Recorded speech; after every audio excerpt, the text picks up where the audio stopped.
amor, Señor, por la bendición de ser tus hijos, por todo lo que, por tu presencia en la adoración, Señor, y como tú reúnes, Señor, tu pueblo, tu iglesia, Señor. Así que te ponemos en tus manos esta prédica, Señor, para que tú hables a los corazones.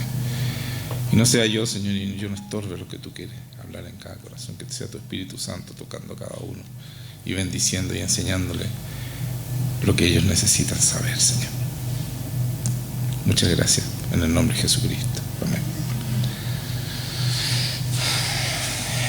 En la adoración, muchas canciones fueron como de reino, de que el Señor es el Rey, y yo quiero hablar un poco de eso. Y cuánto de eso nosotros también tenemos, cuánto Él nos hereda a través del reino. Entonces voy a leer pasajes así, los que anotan lo pueden anotar. Yo les voy a avisar cuando busque la palabra, porque voy a ir varias palabras así cortitas, son un versículo, 2 versículos así. Pero el punto mío es mostrar algo que es importante en nosotros y entenderlo también, muy importante. En Isaías 45, 23, voy a partir por ahí, dice: por mí mismo hice juramento, está hablando Dios Padre, por mí mismo hice juramento, de mi boca salió palabra en justicia, y no será revocada, que a mí se doblará toda rodilla y jurará toda lengua. Entonces lo que quiero resaltar aquí, no solo que todo el mundo dice que es Dios, o sea, que jurará toda lengua, que Dios es Dios, sino que también dice se doblará. Y tomen atención el tiempo de ese verbo, que es futuro, ¿ya? Entonces dice que a mí, o sea, en la presencia de Dios, se doblan las rodillas. Eso es así, ¿ya? Pero dice se doblará, futuro, ¿ya?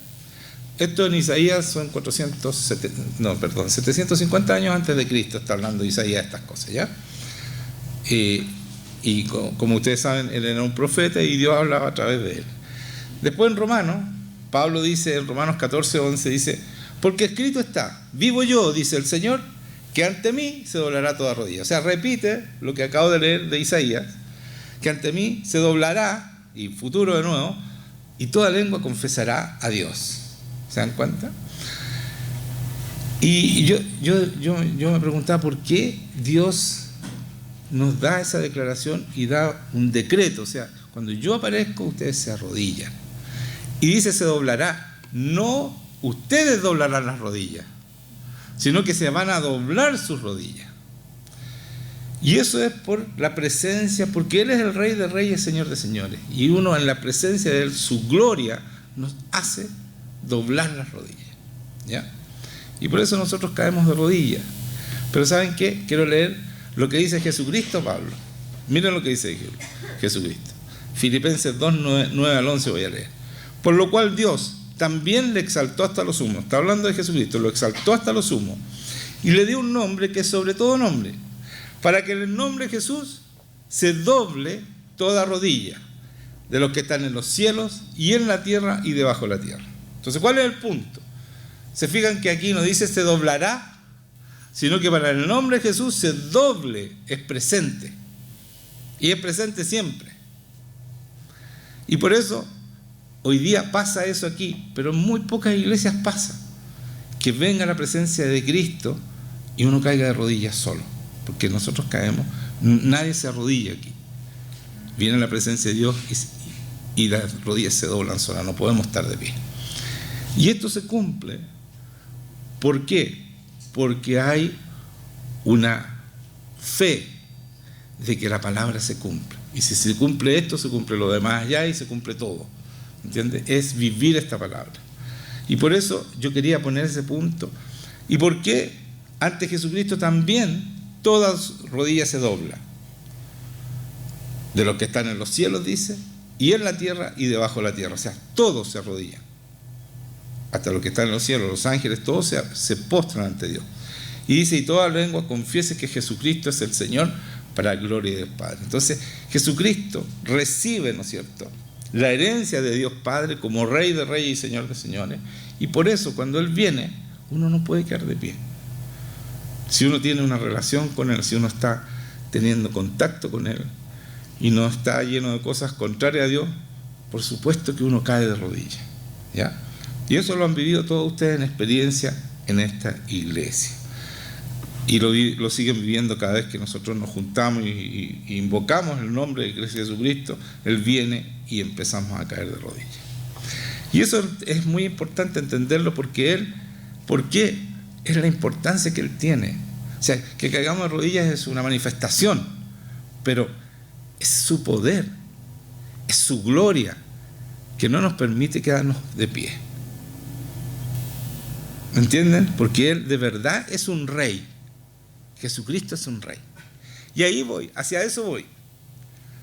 Porque ustedes conocen los reyes del mundo. Y los reyes del mundo, ellos se enseñorean de la gente. Pero Cristo vino a mostrar el verdadero rey, que tiene todo el poder del mundo, pero que vino a servir. Vino a servir a la gente, vino a sanar los enfermos, vino a enseñar la verdad. Y no se enseñoreó de nadie. Ese es el verdadero rey, que tiene todos los fundamentos para ser rey, pero sirve. Él era un rey con corazón de siervo y que servía con un corazón de rey, porque Él es rey. Y la prueba está que nosotros caemos de rodillas cuando Él se presenta en este lugar, en su espíritu, ¿no es cierto? En el Espíritu Santo, porque no lo vemos, pero Él también puede aparecer. Eso también está en la Biblia que pasa. Y puede pasar, ¿ya? Pero en este caso es el Espíritu Santo. Entonces, para eso, porque en Romanos dice, mire, yo quiero explicarle un poco lo del reino y por qué nosotros podemos entrar en ese reino y qué significa que nosotros seamos hijos de Dios, porque eso es lo que nos hace Cristo cuando nosotros creemos en Él. Entonces, Romanos 14, 17 dice, en Mateo primero, 6.3, Mateo primero, 6.3 dice, mas buscad primeramente el reino de Dios y su justicia, y todas estas cosas os serán añadidas, dice. O sea, voy a repetir, mas buscad primeramente el reino de Dios y su justicia, y todas estas cosas os serán añadidas. O sea, lo que está diciendo aquí, en Mateo, Dios dice, busca primero mi reino. Si tenemos que buscar un reino, tenemos que buscar al rey, porque sin rey no hay reino, ¿no es cierto? Entonces, eso es buscar al reino, estar con Él, entrar en su presencia. Y después dice, y su justicia. Y todas estas cosas os serán añadidas. En Lucas dice lo mismo, pero mira, dice esto, mas buscad primeramente el reino de Dios y todas estas cosas os serán añadidas. Se salta justicia. Rectitud quiere decir justicia, hacer las cosas bien, como las hace Dios, ¿ya? Eso es. Busca el reino de Dios y su rectitud, y todas las cosas serán añadidas. Entonces, ¿por qué Lucas no pone rectitud? Yo lo he explicado aquí, pero lo quiero explicar de nuevo para los que no lo entendieron. ¿Por qué Lucas no lo pone? Porque el reino de Dios, según Romanos 14, 17, el reino de Dios no es comida ni bebida, sino es justicia, o sea, rectitud, paz y gozo en el Espíritu Santo. Entonces, saquémosle lo que no es. Dice, entonces el reino de Dios es rectitud, paz y gozo en el Espíritu Santo. Y el Señor no pone nada por casualidad. Lo más importante es la rectitud, por eso lo pone primero. Rectitud. Después pone paz y gozo en el Espíritu Santo. Entonces, si volvemos a Mateo, lo que está Mateo está diciendo, más buscad primeramente el reino de Dios, o sea, rectitud, paz y gozo, y su rectitud. O sea, vuelve a repetir rectitud, porque es lo más importante. ¿Por qué es lo más importante? Porque nosotros cuando nos comportamos como tal, cuando nuestra conducta es con rectitud, entonces el Señor añade todas las demás cosas. El Señor nos da todas sus armas, las herramientas para que nosotros podamos cumplir lo que Dios nos mandó a cumplir, o el plan de Dios que tiene para cada uno de nosotros. ¿Entienden o no? Entonces, es importante ser recto y no seguir pecando y haciendo las cosas a nuestra manera. Esa es fundamental. No podemos seguir con nuestro Dios a nuestra manera. Yo creo que Dios es así, yo opino esto. Y tú puedes opinar lo que tú quieras en tu propia opinión. Pero créanme, mi opinión es esta. Está basada completamente en la palabra. Y esto funciona. Y cuando yo tenía mi propia opinión nunca me funcionó nada. Por lo tanto, no se trata de nuestra propia opinión, se trata de vivir en la sabiduría, como leí al principio en el proverbio, de Dios. Entonces, ¿qué está diciendo aquí? Que nosotros tenemos que vivir rectamente. Y la única manera de vivir rectamente es buscando el reino de Dios. ¿Qué significa? Que vamos a pasar tiempo con Él, ¿cierto? Eso es. Pasar tiempo con Él, porque por su sangre, Él murió por nosotros, por su sangre podemos entrar a su presencia, a pasar tiempo con Él. Entonces eso es buscar el reino, porque al estar con el Rey, estamos con el reino. Por eso que Él nos dice que oremos, venga tu reino a nosotros, hágase tu voluntad aquí en la tierra como en el cielo. Eso es. ¿Qué significa? Que yo voy a hacer su conducta, voy a hacer lo mismo que Él hacía, pero necesito el Espíritu Santo. Necesito esa relación íntima con Él. Sin eso no somos capaces. Entonces, no se trata de que yo voy a ser exitoso porque yo soy exitoso, sino que porque tengo una relación con el Espíritu Santo y Él me hace actuar como Cristo, como hizo a Cristo actuar, porque el Cristo actuaba así, con esa sabiduría, con ese amor y con esa conducta, porque tenía el mismo Espíritu Santo que pone en nosotros cuando creemos en ese Cristo. Eso es el Evangelio, es poderoso. Entonces cuando vienen gente a buscar ayuda, no nos tienen que encontrar a nosotros. Nuestro éxito no está en que nos vean a nosotros, nuestro éxito está en que vean a Dios, que vean a Cristo y su poder, porque Él nos entrega todo, todo, como hijos. En los hebreos, un hijo, el padre le entrega todo. No es como nosotros, que el papá si quiere te entrega, si no, no. El padre le tiene que entregar todo al hijo. Toda la herencia, todo el poder, todo lo que él tiene. ¿Entiendes? Eso es así. Entonces cuando Dios nos dice que nosotros somos hijos, significa mucho más de lo que nosotros tenemos entendido como hijos. Por eso es que tenemos que ponernos en el contexto de los hebreos, en sus costumbres, ¿ya? Porque cuando un hebreo dice algo, eso se cumple absolutamente. Y a un hijo, Dios le entrega, como le entregó a Jesucristo, todo su poder. No somos menos ni somos más. Todo lo que necesitamos para hacer la obra que Dios quiere que hagamos. Si vamos a Romanos 8:38, dice lo siguiente: ¿quién acusará a los escogidos de Dios? Está hablando de nosotros somos escogidos, se supone, ¿no es cierto? ¿Ustedes creen que son escogidos? ¿Sí? Amén, dijo. Un solo amén, o sea, nadie más. Todos dicen que sí o no. Ya. Entonces esta palabra es para ustedes. Si no, no es para ustedes. Así de simple. Dice, ¿quién acusará a los escogidos de Dios? Dios es el que justifica. O sea, el que paga los pecados por nosotros, eso justifica. ¿Quién es el que condenará? Cristo es el que murió, más aún el que también resucitó, el que además está a la diestra de Dios y que también intercede por nosotros. ¿Se dan cuenta? Jesucristo intercede por nosotros, está al lado de Dios intercediendo por nosotros. Y nosotros somos los escogidos. Por lo tanto, ¿quién nos va? Él el que nos justifica. ¿Quién nos va a condenar? Por eso dice, ¿quién acusará a los escogidos? A los escogidos de Dios. Dice después, ¿quién nos separará del amor de Cristo? ¿Quién nos puede separar del amor de Cristo? Y aquí viene algo muy hermoso, que ustedes muchos lo saben, pero yo quiero repetirlo porque tenemos que recordarlo constantemente. ¿Quién nos puede separar del amor de Cristo? ¿Tribulación, o angustia, o persecución, o hambre, desnudez, o peligro, o espada? Como está escrito, por causa de ti somos muertos todo el tiempo, somos contados como ovejas de matadero. Entonces, mete entre medio de todo esto que nos puede separar del amor, dice que somos ovejas de matadero, estamos muertos. Porque para que Cristo viva en nosotros, nosotros tenemos que estar muertos. Por eso mete esa frase ahí entre medio. Que parece nada que ver, pero sí, para que Cristo viva en nosotros y nadie nos pueda separar de su amor, nosotros tenemos que estar muertos a nuestros deseos, a lo que nosotros queremos, a nuestros sueños, para que sean los sueños de Dios, que son mucho mejores y mucho más grandes, vivan en nosotros. ¿Ya? Entonces dice, antes en todas estas cosas somos más que vencedores. O sea, a pesar de todo eso, que estamos muertos para que Cristo viva, que ni la angustia ni la tribulación, porque en ese tiempo estaban siendo perseguidos, persecución, hambre, desnudez y peligro, espada, dice, antes de todas estas cosas somos más que vencedores, por medio de aquel que nos amó. ¿Quién nos amó? ¿A los escogidos quién nos amó?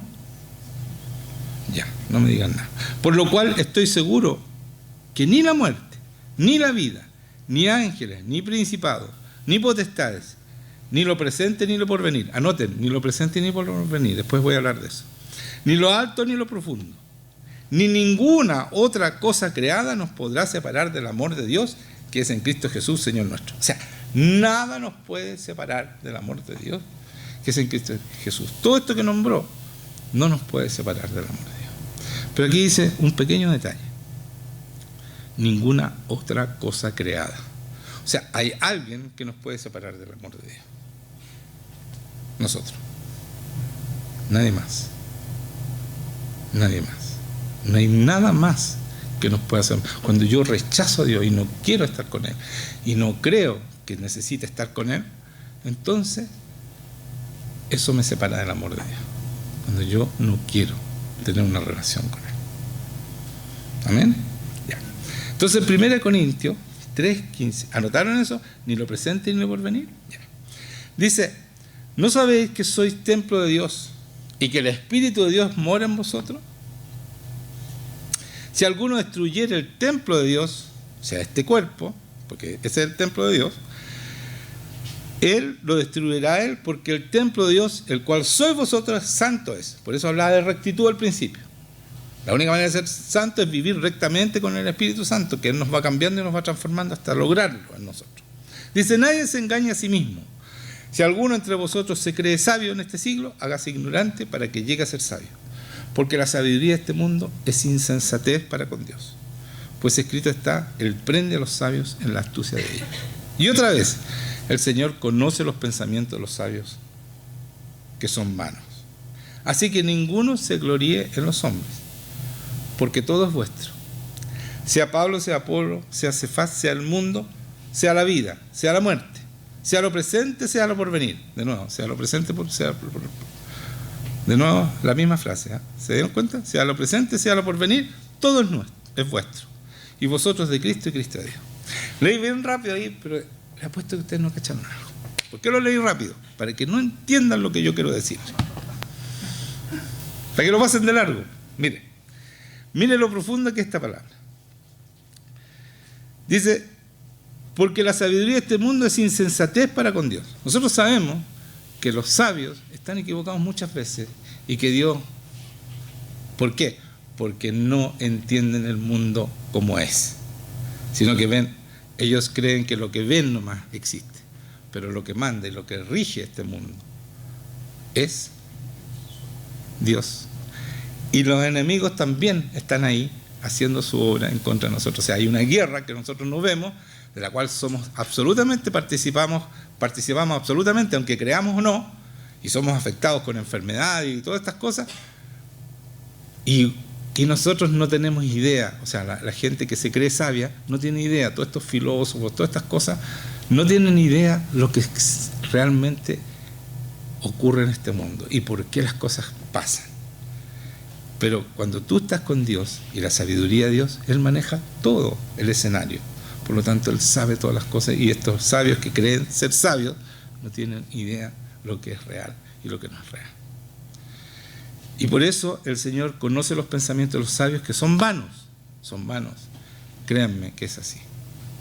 Así que ninguno se gloríe en los hombres. Así que mire lo que dice: y ninguno se gloríe en los hombres. Está hablando a los escogidos, gente que tiene una relación con Dios. Dice: porque todo es vuestro. ¿Se dan cuenta de lo que está diciendo, no? O sea, no se gloríe en el hombre. Todo lo que hay, ustedes ven, es vuestro. Y lo que no ven también. Pero nosotros no vemos a Cristo, pero está con nosotros, ¿cierto? Lo podemos sentir, no lo podemos ver, pero lo sentimos claramente. Lo podemos ver cuando sana las enfermedades, cuando saca los espíritus, cuando hace su obra. Lo podemos ver. ¿Ya? Porque todo es vuestro. Sea Pablo, sea Apolo, sea Cefas, sea el mundo. Sea el mundo es vuestro. Sea la vida, sea la muerte. la vida y la muerte también es nuestra. Ya no se enseñorea más de nosotros, porque tenemos a Cristo y vivimos una vida diferente a los demás, ¿sí o no? Sí, pues, sí. Ya la muerte ya el cáncer no es problema para nosotros, ¿o sí? Ya. Entonces, sea la vida, sea la muerte, sea lo presente y sea lo porvenir. Voy a saltarme eso, lo voy a tomar de nuevo, ¿ya? Todo es vuestro. O sea, apenas la gente puede con el presente, imagínate, tenemos el presente y el futuro es nuestro. Sea el presente o el porvenir, es vuestro. Nosotros no sufrimos a ver qué va a pasar mañana, qué vamos a comer mañana, qué va a pasar con esto. ¿Tienen ese problema? Si tienen ese problema, no están siendo escogidos, no están teniendo una relación con Dios. El que tiene una relación con Dios no tiene ese problema. Vive tranquilo sabiendo que está con Dios y que el futuro es promisorio, siempre. Y pase lo que pase, muera uno, va a estar con Él, porque tiene una relación con Él. O sea, no hay miedos.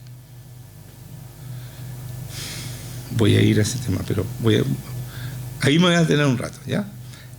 Y dice, y todo es vuestro, ¿y vosotros de quién? De Cristo. Y Cristo de Dios. ¿Por qué dice vosotros de Cristo? Y aquí voy a entrar en esta palabra que dice, sea lo presente y sea lo porvenir. Ahí falta algo, ¿no? ¿Falta algo? ¿No le falta algo a usted? El pasado, ¿no es cierto? El pasado no lo nombra, ni en las dos frases no lo nombra. En la otra que le dice anotar también decía, sea lo presente ni lo porvenir. ¿Por qué no habla del pasado el Señor? Yo les voy a explicar. Porque el pasado no es tuyo. El pasado lo pagó el Señor. Tú ya no te pertenece el pasado. Él pagó por tus pecados. Cuando uno se encuentra con Dios, Él paga con tus pecados. Dice que pesca todo tu pasado y lo tira al fondo del mar y no se acuerda más. Él lo compró, lo pagó. Por lo tanto, nosotros, por eso que vivimos el presente y el futuro. Lo pasado ya está pagado.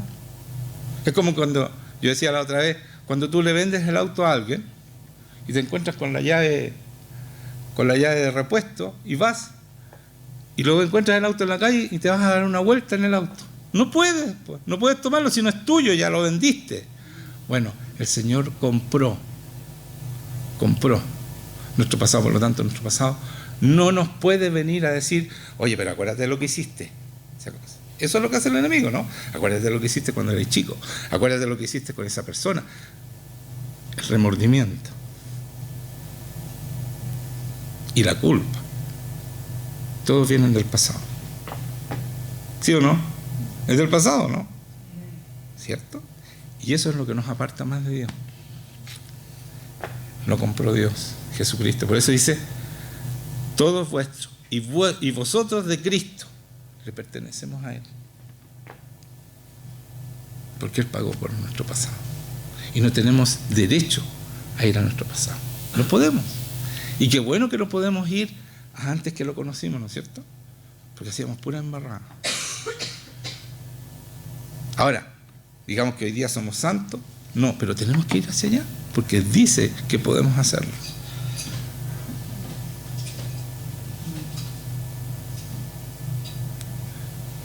Todo es vuestro.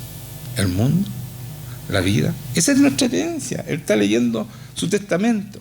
Está leyendo su testamento aquí. El mundo, la vida, la muerte, sea lo presente, sea lo porvenir. Todo es nuestro. El pasado sirve para tener culpa, remordimiento, no aparte de Dios. También la amargura. ¿De dónde viene? No tienen derecho a seguir amargados por cosas que le pasaron al pasado. Claro, ustedes dicen, pero es que tú no entiendes lo que me pasó. El Señor lo sana porque lo compró. Lo compró y lo pagó. Con sus llagas, con su sangre, con su muerte, pagó todo tu pasado. Está pagado. No puedes seguir molestándote en el presente. Esa es la libertad que Cristo nos da cuando nosotros lo conocemos a Él. Se acabó el pasado. Tenemos presente y futuro promisorio. Con todas las herramientas, con todo el poder que Él nos entrega en el Espíritu Santo, para hacer bien las cosas, para tener la sabiduría que Él tiene y para hacer luz y sal de este mundo como nos pide la palabra, como nos pide Dios y Jesucristo. Y por eso en Apocalipsis 1:5 dice, y de Jesucristo, el testigo fiel, el primogénito de los muertos y el soberano de los reyes de la tierra, al que nos amó y nos lavó de nuestros pecados con su sangre. Todo lo pasado está limpio. Y nos hizo reyes y sacerdotes para Dios. ¿Se dan cuenta? Nos hizo reyes y sacerdotes para Dios. O sea, la herencia es completa. Y cuando nos hace reyes nos entrega todas las herramientas que Cristo tenía cuando vino a esta tierra. Pero tenemos que tener un corazón para servir. ¿Se acuerdan lo que dije? Que reinamos con un corazón de siervo y servimos con un corazón de rey, porque eso es lo que somos según esta palabra. Entonces, no abusamos con los demás, todo lo contrario, los servimos. Y eso hace que sea el verdadero rey que Cristo vino a mostrar. Es la verdadera autoridad. La autoridad viene de arriba y no te la da que tú te impongas a los demás y abuses con los demás, sino que tú los sirvas con poder, y eso sí te da autoridad, con el poder de Dios. Y nos hizo reyes y sacerdotes, su Padre, a Él sea la gloria e imperio por los siglos de los siglos. Amén. ¿Ya?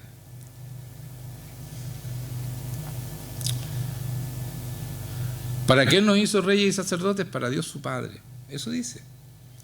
Nos amó, nos lavó de nuestros pecados con su sangre, o sea, nos limpia de todo el pasado, nos prepara, nos hace personas diferentes y nos hace reyes y sacerdotes para Dios su Padre. A Él sea la gloria, el imperio por los siglos de los siglos. Amén. Mira Apocalipsis 17:14, dice: pelearán contra el Cordero y el Cordero los vencerá, porque el Señor de señores y Rey de reyes, porque Él es Señor de señores y Rey de reyes, y los que están con Él son llamados y elegidos y fieles. Esos somos nosotros, los que estamos con Él. ¿Por qué leí esto? Porque en Romanos 5:17 dice esto. Continúa esto, ¿ya?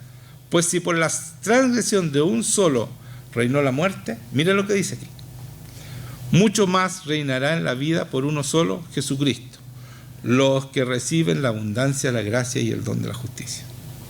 No tienen nada que... ¿Saben qué? La palabra es súper complicada. Cuando tú no tienes el Espíritu Santo te cuesta mucho entenderla. Mira, yo le apuesto que ustedes no se dieron cuenta de algo que dice aquí, que nosotros reinamos. Porque está puesto en desordenado. Pero miren lo que dice: pues si por la transgresión de uno solo, reinó la muerte, o sea, por la transgresión de Adán reinó la muerte, ¿no es cierto? Eso está diciendo. Miren lo que dice: mucho más reinarán en vida por uno solo. Reinarán en vida por uno solo. ¿De quién está hablando? No, Señor. Dice, Jesucristo está entre medio. ¿Quiénes van a reinar? Los que reciben la abundancia, la gracia y el don de la justicia. ¿Quiénes son los que reciben? Nosotros, por Jesucristo. Pero lo ponen entre medio, entonces no se entiende que lo están diciendo que nosotros vamos a reinar porque los que recibimos la abundancia, la gracia y el don de la justicia. ¿Cuál es la abundancia y la gracia? El poder del Espíritu Santo para hacer las cosas que Cristo hizo en esta tierra. Cristo dice, ustedes van a hacer las mismas cosas y aún mayores, dice, ¿no es cierto? Bueno, aquí está confirmando que reinamos. Pero léanlo bien. Romanos 5:17. Vamos a sacar la palabra de Cristo. Pues si por la transgresión de uno reinó la muerte, mucho más reinarán en vida por uno solo, Jesucristo, el que hizo la obra, ¿no es cierto?, el que murió, los que reciben la abundancia, la gracia y el don de la justicia. Ahí recibimos, por la muerte recibimos y reinamos nosotros. Nosotros fuimos hechos para vivir en lo imposible, para reinar al igual que Cristo. El ser humano es, por eso que dice, lo vamos a hacer. Hagamos al hombre, ¿a qué? A la imagen y semejanza de Dios. Somos iguales a Él. Nacimos para vivir en lo imposible, para vivir en el reino de Dios. Para vivir con Él.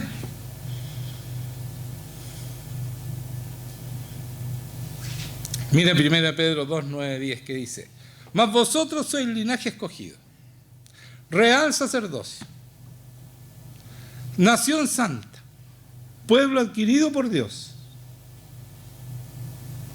¿Qué somos?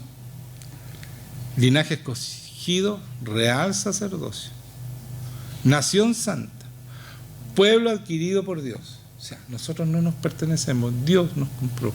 Los que son cristianos, de verdad, ¿no es cierto? Para que anunciéis para que anunciéis las virtudes de aquel que os llamó de las tinieblas a su luz admirable. ¿Para qué? Somos pueblo adquirido, real sacerdocio. ¿Para qué?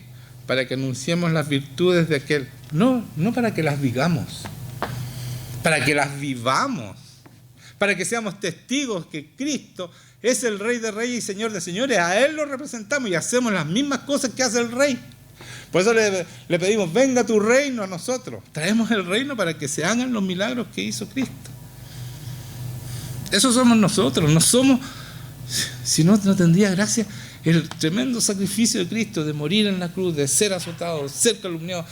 Lo destrozaron. Fue al infierno por nosotros, para que no fuéramos nosotros. Para que siguiéramos igual. Es para entregarnos la tremenda herencia que Él ganó en la cruz. Al sacar a Satanás, a quitarle a Satanás el poder, para que nosotros podamos ser más que vencedores, como leía antes. Somos vencedores, ¿no es cierto? Dice,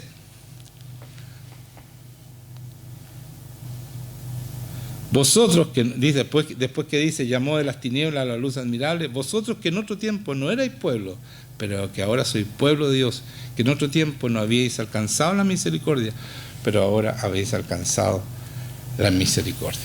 Entonces no éramos pueblo de Dios antes de conocer a Cristo, pero ahora sí somos. Y tenemos que reinar.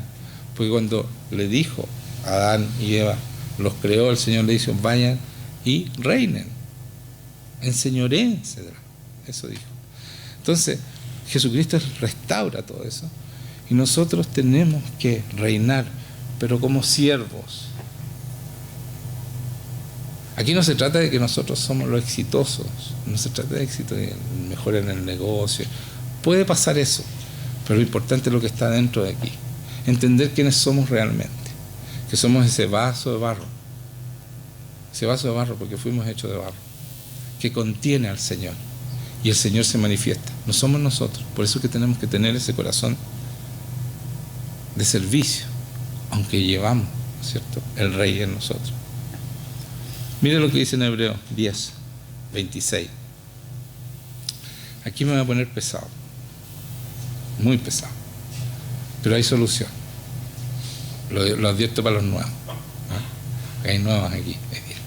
Dice, porque si pecáramos voluntariamente, o sea, si seguimos pecando y no actuamos en rectitud como nos dice el Señor que debemos actuar, si pecáramos voluntariamente después de haber recibido el conocimiento de la verdad, después de que hemos tenido esta relación con Dios y todo, ya no queda más sacrificio por los pecados, sino una horrenda expectación de juicio y de hervor de fuego que ha de devorar a los adversarios.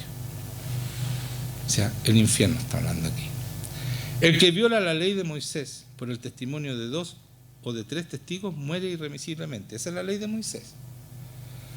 ¿Cuánto mayor castigo pensáis que merecerá el que pisoteare al Hijo de Dios y tuviere por inmunda la sangre del pacto en la cual fue santificado e hiciera afrenta al Espíritu de gracia?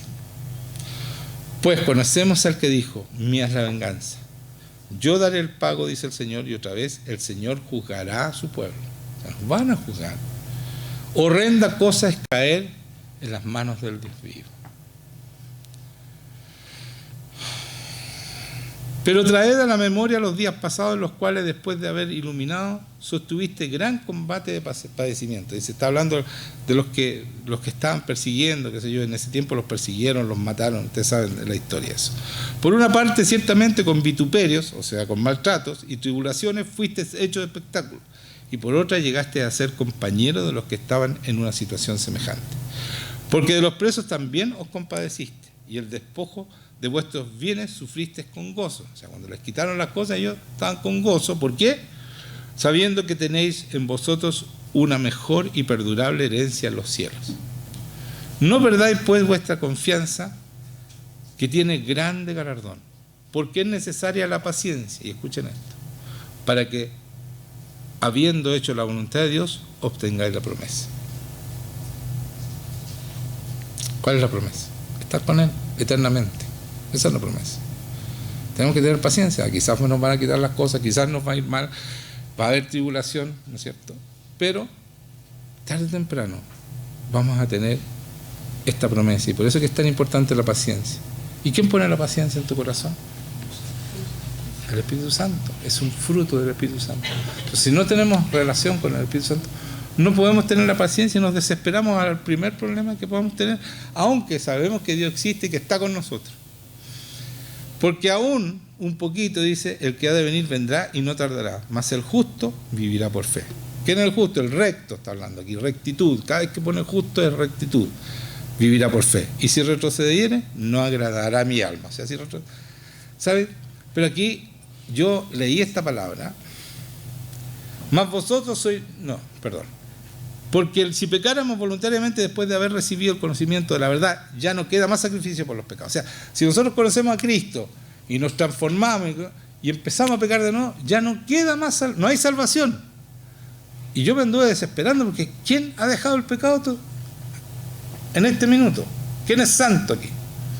Porque eso está diciendo, o sea, no podemos seguir pecando deliberadamente, no podemos practicar el pecado si ya estamos en una relación con Dios y ya hemos conocido la verdad y ya no queda más sacrificio por los pecados. Si es una sola vez se sacrificó Jesucristo, entonces eso vale para los pecados cuando tú te encuentras con Él, para los pecados pasados.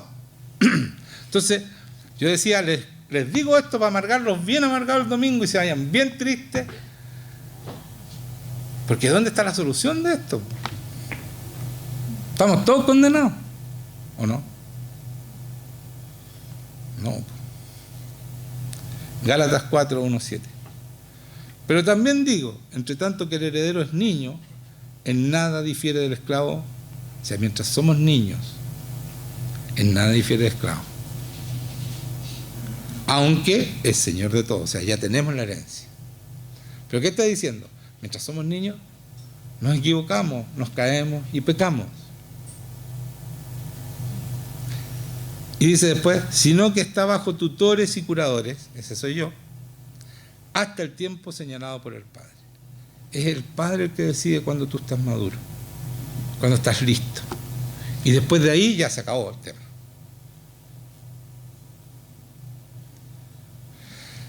Pero parece que el crecimiento espiritual es tan difícil como el crecimiento humano en sí, porque ¿cuánto nos demoramos en madurar nosotros? Hoy día como 45 años los hombres están jugando con y las mujeres un poquito antes, como a los 40 están madurando hoy día. No, pero por eso, o sea, la maduración con Dios también es un proceso largo, pero es un proceso, no puedes quedarte ahí estancado, es un proceso que vamos de gloria en gloria. Porque el Espíritu Santo está trabajando en nosotros de gloria en gloria hasta llegar a la misma imagen de Jesucristo. Esa es la pega, es el trabajo de Jesucristo, del Espíritu Santo. Es formar a Jesucristo en ti. Eso es lo que dice la palabra. Yo no la discuto y yo la creo absolutamente. Porque se cumple lo natural y lo sobrenatural. ¿Ya? Entonces, así también nosotros, cuando éramos niños, dice Pablo, estábamos en esclavitud bajo los rudimentos del mundo. Porque la gente que no conoce a Cristo y no tiene una relación está en esclavitud con el enemigo, aunque no lo saben, porque hacen cosas de repente y después se arrepienten. Y dije, ¿por qué dije esto? ¿Por qué hice esto? Y no saben por qué, porque el enemigo los tiene esclavos y hace lo que quiere con ellos. Entonces no saben eso. Entonces creen que ellos son los malos y se empiezan a sentir culpables, amargados, etcétera, etcétera. Empiezan las depresiones y todas estas cosas que nosotros conocemos hoy día, que las clínicas están llenas y los hospitales también. Las enfermedades, todo esto es parte de la guerra espiritual que la gente está absolutamente ignorante, pero la vive igual. Porque en una guerra mueren los que tienen el uniforme, ¿no es cierto? Los cristianos, nosotros nos ponemos el uniforme de Cristo, y los que no tienen uniforme también mueren, los civiles mueren también, y con mayor facilidad, porque no tienen cómo defenderse. Entonces, esa es la realidad del mundo. Pero cuando vino el cumplimiento del tiempo, Dios envió a su Hijo, nacido de mujer y nacido bajo la ley, o sea, Cristo, para que redimiese a los que estaban bajo la ley, a fin de que recibiésemos la adopción de hijos. Y aquí queda claro que lo que recibimos cuando nos encontramos con Cristo es una adopción de hijos. Pero es una adopción real, Somos hijos de Dios. Y Él nos trata como hijos, nos corrige como hijos y también nos bendice como hijos. Con todo su poder. Está alrededor, está dispuesto para nosotros. Todo. ¿Cuál es la llave para abrir y caigan de los cielos todas sus bendiciones? ¿Cuál es la llave? Para que la añadidura venga, y le di otra pista. ¿Cuál es la llave? Para que la añadidura se derrame sobre ustedes. ¿Cuál es la llave? ¿Ah? No lo escucho nada. La rectitud es la llave. La rectitud.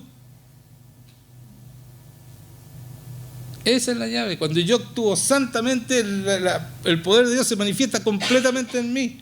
Y en cualquiera de ustedes, en cualquiera que conozca al Señor.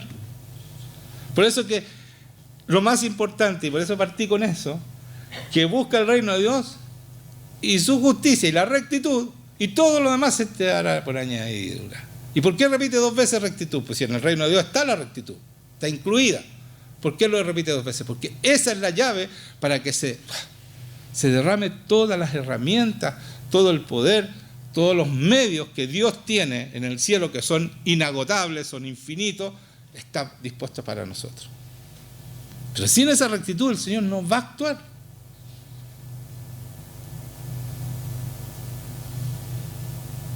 Silencio. Piensa. Sin esa rectitud. ¿Y saben qué? ¿Quién te pone la rectitud? El Espíritu Santo. O sea, lo hace todo Él. Lo hace todo Él. Les voy a leer una palabra que me acaba de ocurrir. La última palabra que voy a leer. Ezequiel. Dice: esparciré sobre vosotros agua limpia. Los voy a limpiar. Y seré limpiados de todas vuestras inmundicias. De todos sus pecados los voy a limpiar. Eso es lo que hace Jesucristo cuando nos encontramos con Él. Y de todos vuestros ídolos os limpiaré. Todo lo que ustedes ponen sobre Dios son ídolos. Los voy a limpiar, dice el Señor. Os daré un corazón nuevo y pondré espíritu nuevo dentro de vosotros. Nos cambia el corazón y nos pone un espíritu nuevo también, y el espíritu nuestro. Y quitaré de vuestra carne el corazón de piedra y os daré un corazón de carne. Y pondré dentro de vosotros mi espíritu, el Espíritu Santo, y haré que andéis en mis estatutos. Haré que andéis en mis estatutos y guarden mis preceptos y los ponga por obra. Haré que ustedes sean rectos. Él lo hace. Aquí no hay nada que hacemos nosotros. Pero tenemos que dejar que lo haga. Tenemos que ir a pasar tiempo. Ese es todo nuestro trabajo, ir a pasar tiempo con Él para que Él haga la transformación y haga lo que tiene que hacer. Así de simple es esto. Parece imposible, claro, porque ustedes no conocen esta relación con Dios real. Entonces es imposible, porque nosotros no podemos en nuestra fuerza. Necesitamos este Espíritu Santo, que Él pone dentro de nosotros. Y entonces dice: haré que andéis en mis estatutos y guardéis mis preceptos y los pongas por obra. Entonces vamos a poder vivir completamente esta palabra. Amén. Eso es. Y después dice: por cuanto sois hijos, Dios envió a vuestros corazones el Espíritu de su Hijo. O sea, el Espíritu Santo lo pone dentro de nosotros. Aquí es lo mismo que acabo de leer acá. Es Gálatas, Nuevo Testamento, Ezequiel 36, leí Antiguo Testamento. Es la misma cosa. El cual dice: y pondré en su corazón el Espíritu Santo, el cual clama: Abba Padre. ¿Qué es lo que clama el Espíritu dentro de nosotros? Somos hijos y Él clama: papito, papito. O sea, hay una relación íntima con ese Padre gracias a ese Espíritu Santo. Y Él intercede por nosotros. Así que ya no eres más esclavo, sino hijo. Y cuando Dios dice hijo, eres hijo con todo lo que Él tiene para ti. Y no estoy hablando de plata, hermanos, no. Estoy hablando de poder para dar esperanza a los que no tienen esperanza, para hacer luz donde hay oscuridad, para amar donde no hay amor, para ser padre donde no hay padre. Para eso nos está entregando todo esto.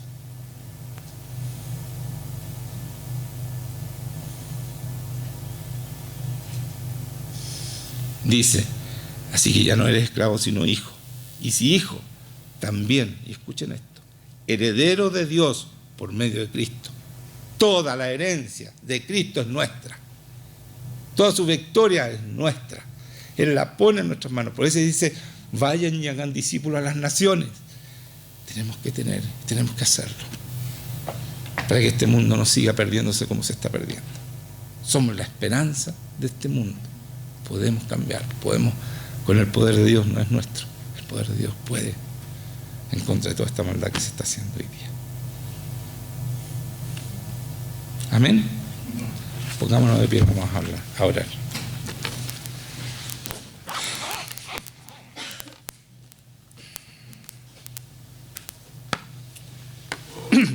Señor, te damos muchas gracias por esta palabra tuya, Señor, porque nos bendices, nos alientas, Señor. Somos reyes y sacerdotes tuyos. Así dice tu palabra y yo lo creo absolutamente, Señor. Y gracias por darnos todo lo que necesitamos para cumplir, porque si no seríamos cristianos frustrados, Señor. Así que ayúdanos a ser obedientes a tu palabra, obedientes a lo que tú nos dices, Señor. Obediente a esta relación íntima de amor contigo, obediente a tu amor, Señor, que da la vida por los demás. Señor, ayúdanos y danos valentía, Señor, danos audacia para decir estas cosas donde la gente no tiene esperanza, Señor. Y dar esperanza al caído, Señor, al enfermo, al que está con remordimiento, con depresión. En tu palabra hay sanidad. En tu poder hay sanidad, Señor. Y por eso yo te doy gracias. Te doy gracias porque lo podemos vivir, Señor. Aquí no hay enfermos. Y si hay enfermos, se sanan, Señor. Se tienen que sanar porque así dice tu palabra. Y yo te doy gracias por conocerte como te conocemos, Señor. Porque si tú no te revelas, si el Espíritu Santo no nos revela la verdad, nosotros no entendemos esta palabra, Señor. Te necesitamos a ti, incluso para entender tu palabra. No hay nada que podamos hacer por sí solo. Jesucristo dijo, sin mí nada pueden hacer. Y cuando Cristo dice nada, es nada. Podemos hacer muchas cosas, pero fuera de la voluntad de Dios. Y no sirve. Porque lo que no hacemos contigo no está hecho. Así dice tu palabra. Así que te pido, Cristo, que yo no me quiero apartar de tu amor, Señor. Y como tu palabra dice, nada me puede apartar de tu amor. Así que ayúdame a ser recto, Señor, y a ser santo como tú eres santo. Lo pido, Señor, sabiendo que tú lo puedes hacer. Yo no lo puedo hacer. Nosotros no podemos. Así que pídanle al Señor la rectitud, la santidad. Pídanle al Señor. Y que saque toda oposición a esa mentira que nos dice que no podemos hacerlo. Que salga esa mentira en el nombre de Jesucristo. Sí podemos hacerlo, porque así el que tenemos en nosotros, el Espíritu Santo, es suficiente para liberarnos de todo pecado y de toda maldad. Muchas gracias, Señor, por tu regalo.